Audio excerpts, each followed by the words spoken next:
এই ঈদের দিন যখন মুসলিম উম্মাহ ঈদের নামাজ পড়তে আসে, হাদিসের মধ্যে আছে, বাইহাকি শরীফের রওয়ায়াত, নবী আকরাম সাল্লাল্লাহু আলাইহি ওয়াসাল্লাম বলেন, ফাইদা কানা ইয়াউমু ঈদিহিম ইয়ানি ইয়াউমু ফিতরিহিম বাহা বিহিম মালাইকাতাহু ফাকালা ইয়া মালাইকাতি মা জাযাউ আজরিন ওয়াফা আমালাহু ক্বালু রাব্বানা জাযাউহু আন ইউফা আজরুহু। বাইহাকি শরীফের রওয়ায়াত, নবী আকরাম সাল্লাল্লাহু আলাইহি ওয়াসাল্লাম ইরশাদ করেন, ঈদুল ফিতরের দিন যখন আসে তখন আল্লাহ রাব্বুল আলামিন ফেরেশতাদেরকে গর্ব করে বলতে থাকেন, ফেরেশতাদের সাথে গর্ব করে বলেন, ফাকালা ইয়া মালাইকাতি মা জাযাউ আজরিন ওয়াফা আমালাহু, ওই ব্যক্তির প্রতিদান কি হতে পারে, ওই গোলামের, ওই কর্মচারীর প্রতিদান কি হতে পারে যেই গোলাম আল্লাহকে রাজি খুশি করার জন্য আল্লাহর ইবাদত করেছে, আল্লাহ যে দিক নির্দেশনাগুলো দিয়েছে ওগুলো পালন করেছে,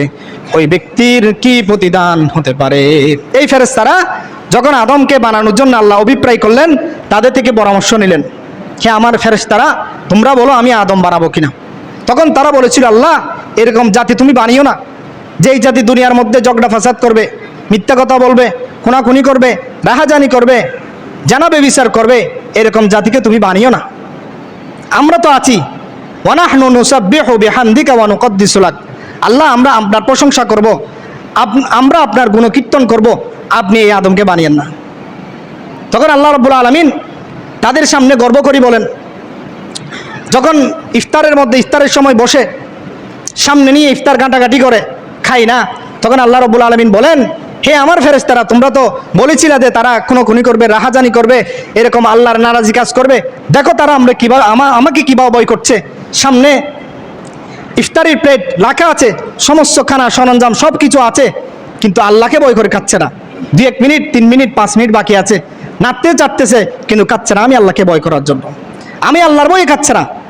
তোমরা তো বলছিলে যে তারা আমাকে ভয় করবে না, রাহাজানি করবে, অশ্লীলতার মধ্যে লিপ্ত থাকবে, খুনোখুনি করবে, তোমরা দেখো তারা আমাকে দেখে নাই, তারপর আমাকে কিভাবে ভয় করছে। তদ্রূপ এই ঈদের দিন আল্লাহ এই উম্মাহকে নিয়ে, বান্দাকে নিয়ে এভাবে গর্ব করতে থাকে এবং বলতে থাকে, হে আমার ফেরেশতা, ওই ব্যক্তিগুলোর প্রতিদান কি হতে পারে যারা আল্লাহকে রাজি খুশি করার জন্য ইবাদত করে এবং আল্লাহ রাব্বুল আলামিন যে সমস্ত দিক নির্দেশনা দিয়েছেন, নামাজ আদায় করা,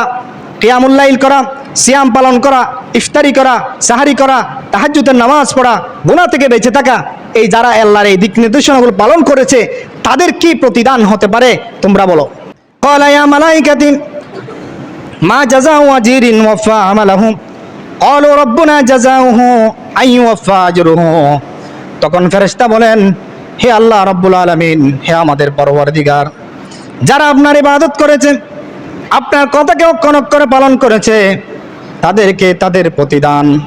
তাদেরকে তাদের যেই সম্মান রয়েছে, তাদের যে প্রতিদান রয়েছে, সেটাকে যেন আপনি পুরোপুরিভাবে দিয়ে দেন, সেটাকে যেন আপনি পুরোপুরিভাবে দিয়ে দেন। তখন আল্লাহ রাব্বুল আলামিন বলেন, ক্বালা মালাইকাতি আবিদি ওয়া ইমাই কাদাউ ফরিদাতি আলাইহিম সুম্মা ইয়াউজ্জুনা ইলা দুআই ওয়া ইজ্জতি ওয়া জালালি ওয়া কারামি ওয়া উলুফি ওয়া ইরতিফাই মাকানি লা উজিবান্নাহুম। হে আমার ফেরেশতারা, আমার ইজ্জতের কসম, আমার সম্মানের কসম, আমার গৌরবের কসম, আমার সমুন্নত উচ্চ মর্যাদার কসম, আমি আল্লাহ বলে দিলাম, যারা আজকে ঈদের নামাজ পড়ার জন্য আসবে, মসজিদের দিকে রওনা হবে,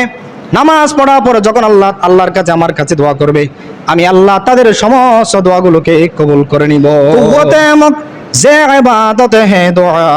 सब गुनाहों की सिफारिश है दुआ, सब गुनाहों की शफात है दुआ, गुनाहों में सारी उम्र गुजारी, ऐ मेरे मौला ऐ मेरे बारी, बेगुनाह न जश्त बरमा साते, बाहुजूरी दिल न कर दम तो आते, बाहुजूरी दिल न कर दम तो आते।